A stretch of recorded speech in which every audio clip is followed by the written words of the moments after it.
J.D. Vance is doing exactly what Gerald Ford did while the Nixon presidency was sinking and Richard Nixon was under increasing pressure over several months that led to his resignation. Gerald Ford said nothing. When things were the darkest for President Richard Nixon, Vice President Gerald Ford said nothing. And when Richard Nixon resigned the presidency, Vice President Ford said, "Our long national nightmare is over." Tonight, J.D. Vance is silent. Tonight, J.D. Vance is Gerald Ford. Gerald Ford said nothing about Richard Nixon as Nixon sank deeper into scandal, as Nixon, on his way to impeachment, which he only avoided by resigning the presidency, Gerald Ford said nothing because Gerald Ford knew that when he eventually took over the presidency, he didn't want the stain of Nixon on him. And so J.D. Vance is silent tonight. But what is J.D. Vance supposed to say tonight when he reads an email written by Jeffrey Epstein during the Trump presidency in 2019, 6 months before Jeffrey Epstein's second arrest, saying, quote, "Of course he knew about the girls," meaning Donald Trump. Our opening clip, of course, was Lawrence O'Donnell spelling it all out.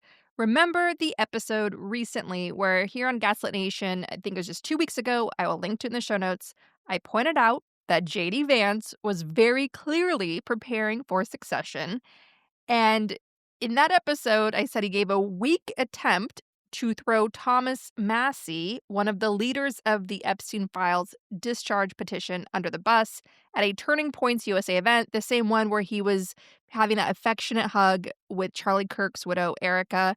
So Vance clearly has been trying to lock in the Christian nationalist base, even though he has what they see as an antichrist, heathen, Hindu, dark-skinned wife. But Vance has very much been on the offense of that because the writing is on the wall. Not only is Trump's health deteriorating, even his friend Jeffrey Epstein and all these emails, Donald has dementia, he doesn't know what the hell's going on. Like, even Epstein sees it, but it's very clear that in the last year or so, Trump's health is getting worse. It's the bruised hand.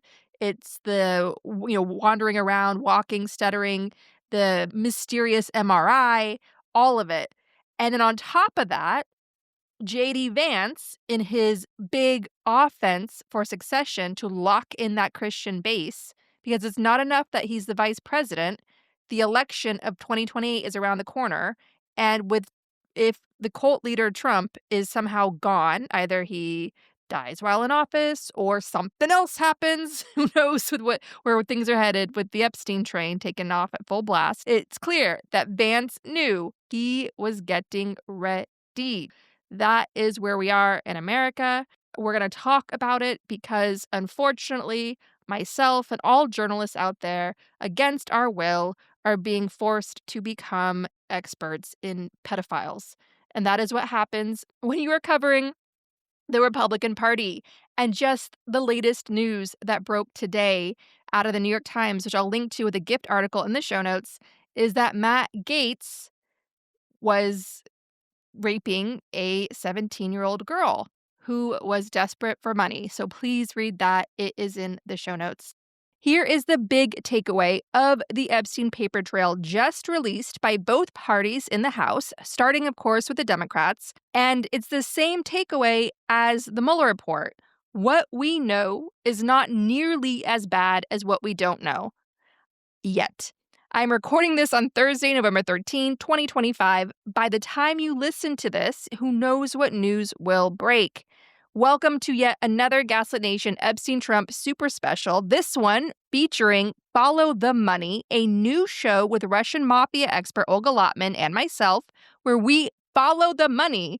In this episode, the very first one, we dig into the financial crimes of the Epstein-Trump news. Here's what we know. The Epstein documents released by the House were from a House subpoena of the Epstein estate. There is so much more of the Epstein files held by Trump's DOJ and FBI, according to Miami Herald investigative journalist Julie K. Brown, whose reporting led to Epstein's second indictment and the resignation of Trump's labor secretary, Alex Acosta, the Florida prosecutor who did the weak plea deal, which served as a cover-up of Epstein's crimes. Acosta was, of course, rewarded for that with a major White House job in Trump's cabinet as Secretary of Labor. As Julie K. Brown writes, and I quote, "There are still a staggering number of records that have not been made public in the case. Among them, Epstein's draft 2008 indictment on sex trafficking charges, search warrant records for Epstein's various properties in 2005 and 2019, evidence and statements gathered as part of the criminal cases against Epstein and Maxwell, lists of possible suspects involved in Epstein's sex trafficking network, witness statements, unredacted FBI vault case files, CIA files, autopsy and underlying investigative interviews involving Epstein's death." So what happens next? Adelita Grijalva was just sworn in and became the final member of Congress needed to sign the discharge petition by bypassing Trump lackey Mike Johnson and forcing a vote that the DOJ has to release all this, including investigations into his death in prison and not holding anything back, unless required to protect Epstein's victims, of which there are over 1,000. That vote will likely pass the House, as more Republicans are seeing the writing on the wall. But will it clear the 60 votes needed in the Senate, which again was set up by design by the Founding Fathers to protect the land-owning class, the elites?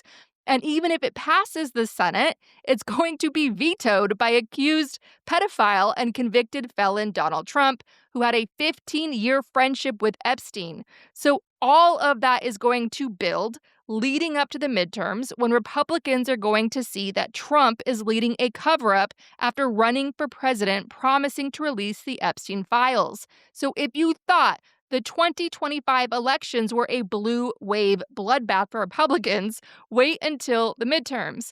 And yes, we'll have midterms, and we actually stand a chance because close elections are the ones that are easy to steal. And right now, Americans, including Trump's own voters, are waking up to the fact that they voted for an accused pedophile who is now destroying their lives. And possibly the White House, okay? I mean, given what he did to the East Wing, I dread to think what else he's going to do to lash out. Now, here is Gaslit Nation's take on the big paper trail just released by the House and what we're learning. An April 2011 email from Epstein to Ghislaine Maxwell confirms that Maxwell may have lied or misled the DOJ when she told them that Trump never did anything concerning around her. Yet she knew directly from Epstein, as this 2011 email shows, that Trump spent hours in Epstein's mansion with one of his victims. We don't know for certain who that victim was, but there's speculation by some for political agenda reasons that it was Virginia Giuffre. That's what White House spokeswoman Carolyn Leavitt claims. Why? Because Giuffre died by suicide and cannot comment. Epstein harmed over 1,000 victims. Giuffre was just one out of 1,000. Giuffre reportedly said in a sworn deposition in 2016 Trump never flirted with her. But did she say that under pressure? Back in 2016, just before the election, a woman wanted to come forward to claim that Trump raped her when she was a child, but she backed down after death threats against her and her family. And in that same election, Steve Bannon, who was running Trump's campaign, after Paul Manafort got shoved off the campaign after confirmation that he was a longtime Kremlin operative working for the Russians. Anyway, so Bannon in that election said that his greatest fear was Jeffrey Epstein, right? The revelations of that 15-year friendship between Trump and Epstein, that is what Bannon feared most. So that woman was harassed into silence. The massive Epstein email dump also confirms what we already know. The Epstein scandal always threatened both parties, more so, of course, the Republicans. We learned, for instance, again, Larry Summers thinks women are stupid. In one email to Epstein in 2017, he essentially laments over the Me Too revolution forcing accountability and quips that women hold 50% of the world's IQ while making up 51% of the world's population. Get it? This man was once president of Harvard. So, and of course, Summers worked for both Bill Clinton as Treasury Secretary and as an economic advisor for Obama. And he was chummy in these emails with a registered sex offender. I want to remind everyone, when you read these emails, look at the date. Jeffrey Epstein was a registered sex offender since 2008. So if he's emailing with one of the elites, like Larry Summers, he's emailing with a known registered sex offender. Epstein himself confirmed that Trump knew about the crimes, knew about the girls. He knew. Of course he knew. In response to yet more confirmation that Trump is a pedophile, Trump brought Pam Bondi, the attorney general, who he treats like his personal attorney paid for with our tax dollars, FBI director and former Epstein transparency enthusiast Kash Patel, and Lauren Boebert into an emergency meeting in the Situation Room, which is used for actual government business usually, like national security. Boebert, a representative of Colorado, faces an extremely tough re-election in a blue state. She reportedly declined the pressure campaign and will vote to release the Epstein files. So how is MAGA World responding? Here's Megyn Kelly talking to Ben Shapiro. As you listen to this, remember that propaganda is not about telling you what to think. It's about muddling the truth so that you don't know what to think. Either Pam Bondi is royally screwed up. I mean, she has. That's not in dispute. She's royally screwed up. And the president is just forgiving her because she's a loyal soldier and, he likes her and he doesn't want to go through the messy confirmation process of getting somebody else in there. So that's possible. That's definitely a possible number one. And there's no there in the files anyway, right? Like the way she screwed up was overpromising when she didn't have the goods, and she genuinely doesn't have the goods. And so the big mistake was overpromising, and the president doesn't really care about that mistake.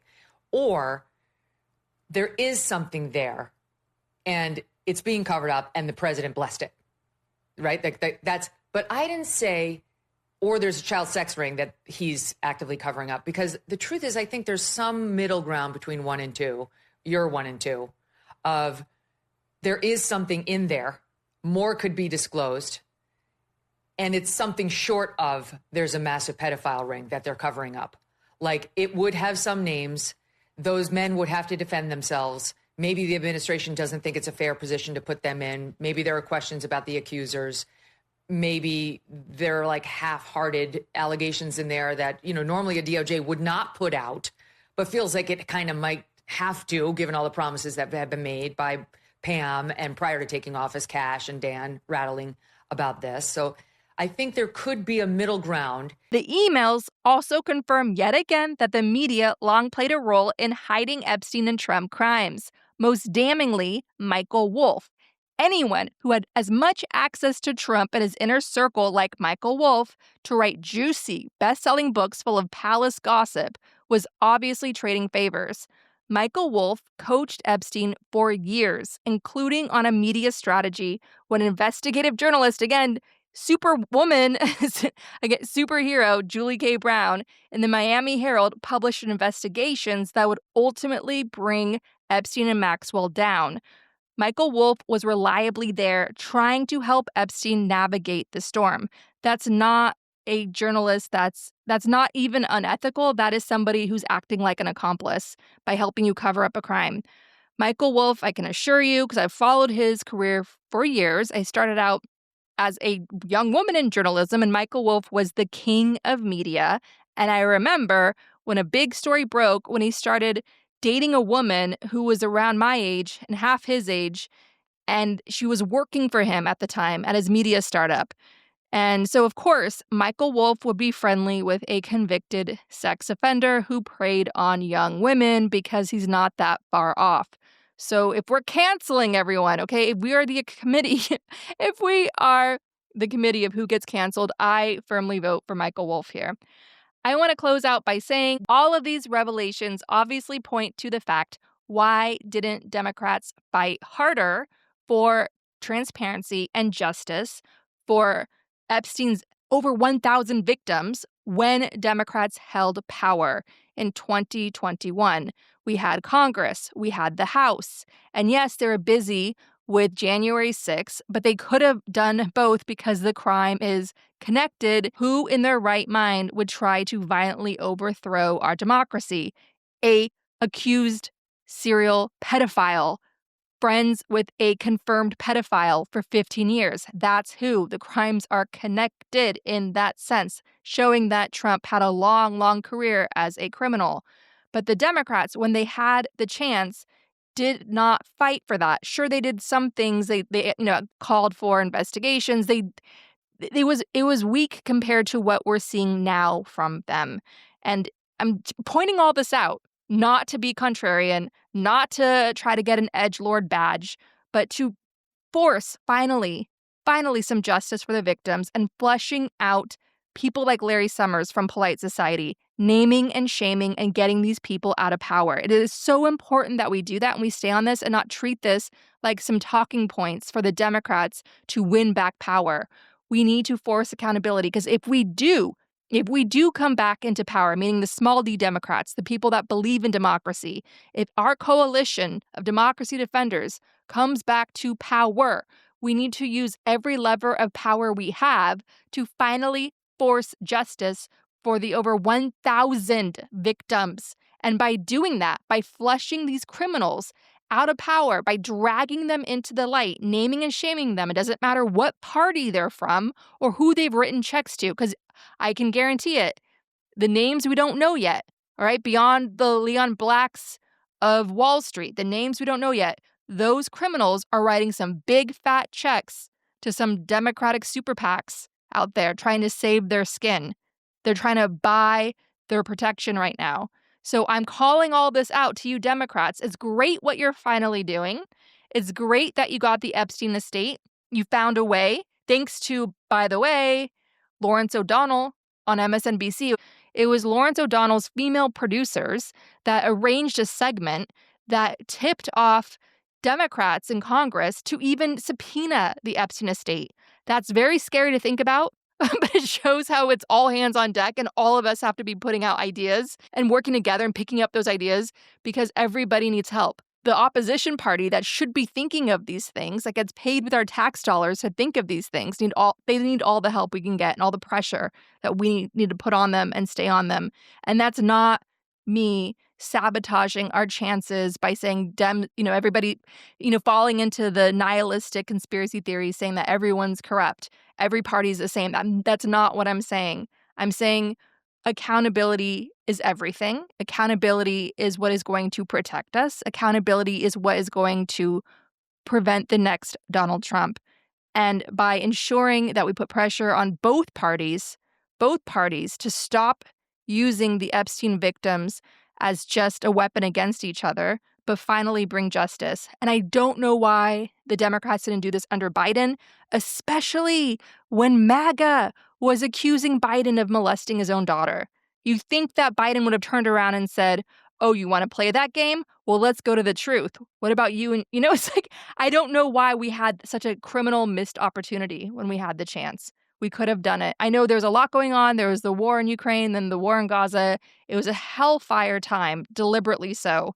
All of our enemies were getting information to overwhelm the international alliance. I know it was warfare, but we stay grounded in the truth and we fight for justice. And that is how we overcome the fascist threat here at home and everywhere.